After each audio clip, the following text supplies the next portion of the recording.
दोस्तों, हिंदी व्याकरण के बहुत ही महत्वपूर्ण प्रश्नों पर हम चर्चा करने वाले हैं। आप पूरा बिल्कुल वीडियो को बिना स्किप किए पूरा देखिए। बहुत महत्वपूर्ण वीडियो है क्योंकि ऐसे प्रश्न हैं जो कई बार पूछे गए हैं और व्याकरण के सभी विषयों से संबंधित ये प्रश्न रहेंगे। तो चलिए दोस्तों, शुरुआत करते हैं। सबसे पहले है, नीली साड़ी में कौन सा विशेषण है। नीली साड़ी में आपको विशेषण बताना है कि कौन सा है। तो आपको बता दें, नीला क्या है? संख्या तो है नहीं, परिमाण भी नहीं है, एक प्रकार का छोटा बड़ा होता है परिमाण, और सार्वनामिक भी नहीं है। तो क्या हो जाएगा? गुणवाचक। ठीक है, ये क्या हो जाएगा? गुणवाचक हो जाएगा। अब ये देख लिया करें तीन कौन से नहीं है। आप हमारे वीडियो पढ़ेंगे प्रैक्टिस सेट जितने भी अभी तक हम लेकर के आए हैं, तो आपको ये हम जरूर बताते तीन क्यों नहीं, जिससे चौथा आपका परफेक्ट आंसर हो जाए। अगला देखें, निम्नलिखित में से कौन सा स्वर नहीं है। तो आ स्वर है, ऊ है, ए भी है, या नहीं है, यहाँ व्यंजन है। ठीक है, चाचा जाझा यहाँ चा वर्ग का वर्ण है। रमा प्लस ईस बराबर रमेश, यह किस प्रकार की संधि है। तो हम पहले ही बता चुके कि हमारे यूट्यूब चैनल टॉप 50 स्टडी पर संधि की पूरी बहुत अच्छी ट्रिक है और कई सारे प्रश्न भी हैं अलग से। तो जिनको देखना हो तो जाके यूट्यूब पर सर्च करके देख सकते हैं और पूरी संधि को ट्रिक के साथ पढ़ भी सकते हैं। देखें, तो रमा धन ईस हमने ट्रिक में बताया था कि ऊपर एक मात्रा हो, चाहे वह एक ही हो चाहे वह ओ की मात्रा हो, गुण संधि होगी। ठीक है, एक मात्रा आपको किसी शब्द में दिख जाए, देखना आप, जैसे रमेश है यहाँ पे, महेश होता तो भी गुण संधि होती, जिनेश होता, गणेश होता, कोई भी शब्द होता एक मात्रा वाला, गुण संधि। वृद्धि में दिखती हैं दो मात्राएं, जैसे महोषधि, महोश्चर्य, ठीक है, मतईक, ऐसे। तो गुण में एक एक मात्रा। ऐसी ट्रिक है, हमने पूरी बताई है यार की, आप देख सकते हैं। निम्नलिखित में से कौन सा शब्द क्रिया विशेषण है। क्रिया विशेषण मतलब होता है जो क्रिया की विशेषता बतलाते हैं। जैसे अपन ने कहा वह दौड़ता है, तो वह तेज दौड़ता है, तो तेज इसका उत्तर ठीक हो जाएगा। ये क्या? क्रिया की विशेषता बतला रहा है। कैसे दौड़ता है? तेज दौड़ता है। ऐसे आप लगा सकते हैं। आगे बढ़ते हैं दोस्तों। तरंग शब्द का पर्यायवाची है। पर्यायवाची हमेशा पूछे जाते हैं। तो तरंग शब्द का पर्यायवाची पुष्कर तो है नहीं, तालाब का है, कूल भी नहीं है, जलधि भी समुद्र का होता है, तालाब इसमें हो जाएगा, हाँ उर्मी हो जाएगा। ठीक है, उर्मी दिया है चौथे नंबर पे, उर्मी मतलब तरंग हो जाएगा। जो शब्द क्रिया की विशेषता बतलाते हैं उन्हें क्या कहते हैं? लो, अभी हमने बताया था जो क्रिया की विशेषता बतलाएं वो क्या है? क्रिया विशेषण। कमेंट में आप दोस्तों उत्तर बताते जाइए, हमारे बताने से पहले आपका कमेंट में उत्तर आ जाए। निम्नलिखित में से किस वाक्य में सकर्मक क्रिया है? सकर्मक मतलब जो कर्म से सहित क्रिया होती है उसको सकर्मक क्रिया कहते हैं। ठीक है, जो कर्म से सहित क्रिया है। तो आपको बता दें कि यहाँ पर उत्तर जो हो जाएगा वह है, बच्चे छत पर पतंग उड़ा रहे हैं। ठीक है, ठीक है, तो बच्चे यहाँ पर क्या हो गए? कर्ता हो गए, और छत पर क्या उड़ा रहे हैं? पतंग। ठीक है, पतंग क्या हो गए? यहाँ पर कर्म हो गया, और उड़ा रहे हैं क्या हो गई? क्रिया हो गई। ठीक है, पतंग कर्म है, उड़ाना क्रिया है, और बच्चे कर्ता हैं, याद रखिएगा। निम्नलिखित में से कौन सा चिन्ह योजक चिन्ह के रूप में प्रयोग किया जाता है? योजक चिन्ह के रूप में कौन सा चिन्ह प्रयोग किया जाता है? जल्दी से बता दीजिए दोस्तों। तो आपको बता दें कि योजक चिन्ह के रूप में अपन इस चिन्ह का प्रयोग करते हैं, ऐसे बीच में लगा देते ना, योजक वही है। आगे, निम्नलिखित में से कौन से वाक्य में अपूर्ण वर्तमान काल का प्रयोग हुआ है?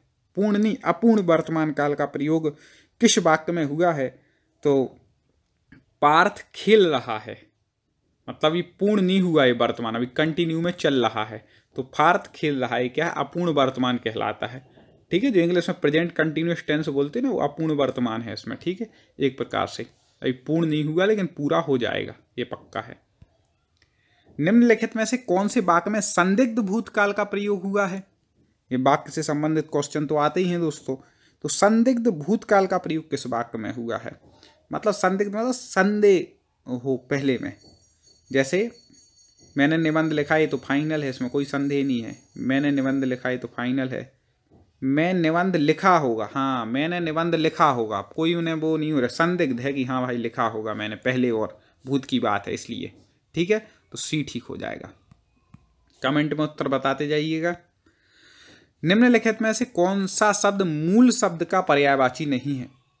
ठीक है, मूल शब्द का पर्यायवाची नहीं है, ये आपको बतलाना है। जैसे झूठ है, तो झूठ शब्द के पर्यायवाची आपको बतला दें कि कौन कौन से होते हैं। तो मिथ्या तो होते ही हैं झूठ, मतलब मृषा भी होता है, मृषा मतलब झूठ। असत्य वचन को भी झूठ ही कहते हैं, तो असत्य भी है। हाँ, वचन जो है, वचन मतलब सामान्य वाणी है, बोलना है, इसलिए वचन पर्यायवाची नहीं है झूठ का। बाकी 3 इसमें पर्यायवाची हैं। ठीक है। टेढ़ा, टेढ़ा शब्द का पर्यायवाची, ठीक है, बतलाना है। तो टेला का वक्र तो होता है, अपन कहते वक्र आदमी कठोर, टेढ़ा। कुटिल भी और बंक भी। घूमा नहीं है, घूमा नहीं होगा। बाकी 3 हो जाएंगे टेढ़ा शब्द के।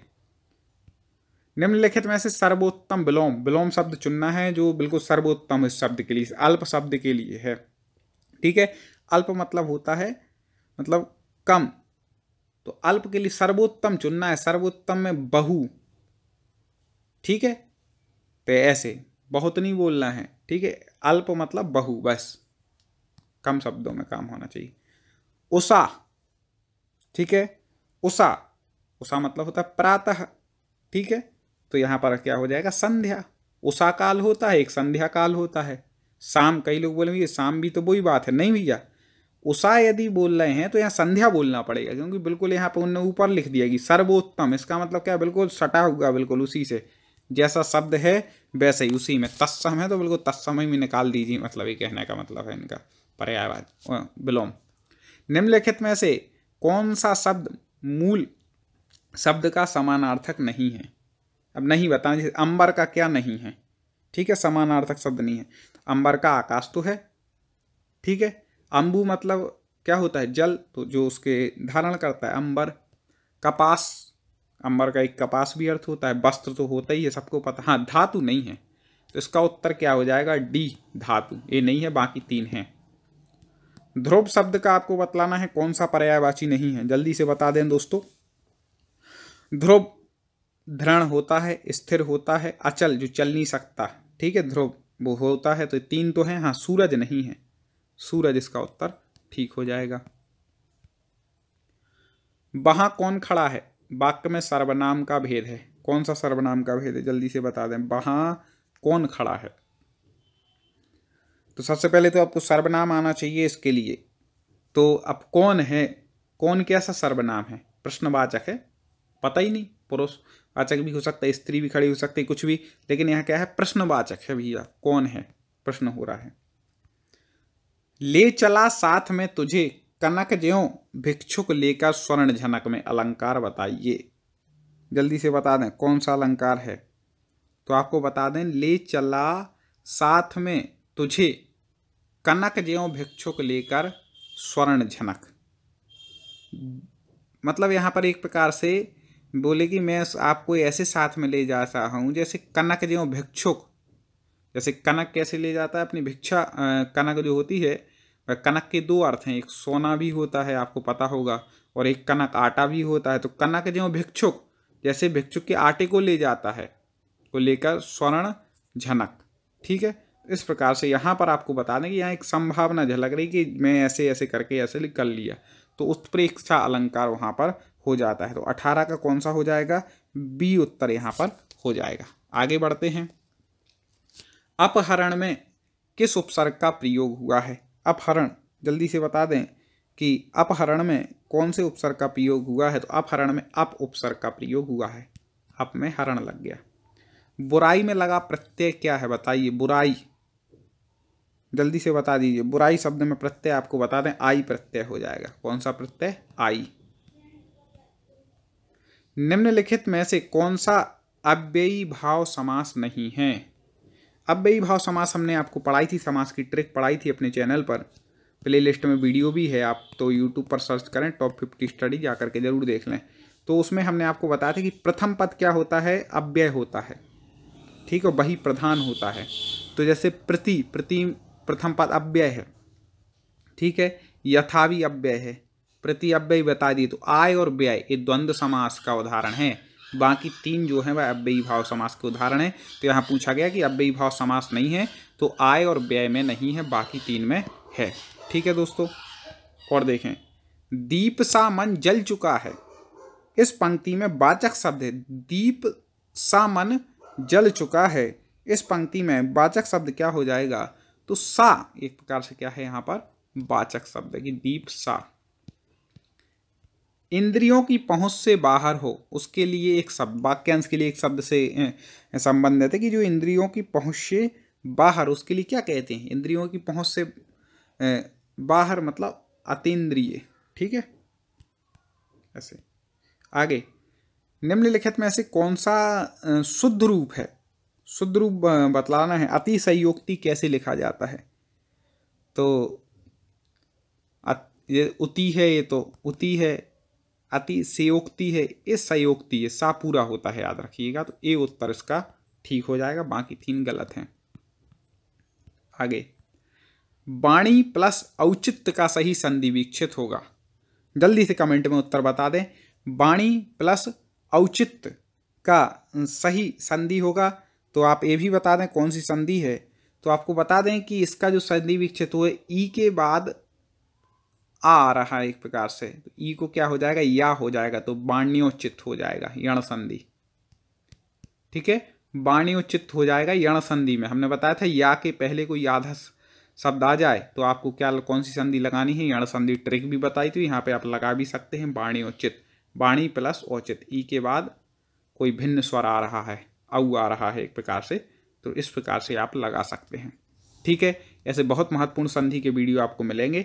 और अब एक क्वेश्चन मैं आपको दे रहा हूं जो आपको करके लाना है, अपने कमेंट में उत्तर बतलाना है। एक प्रकार से आप समझ लें आपका होमवर्क है एक क्वेश्चन का केवल।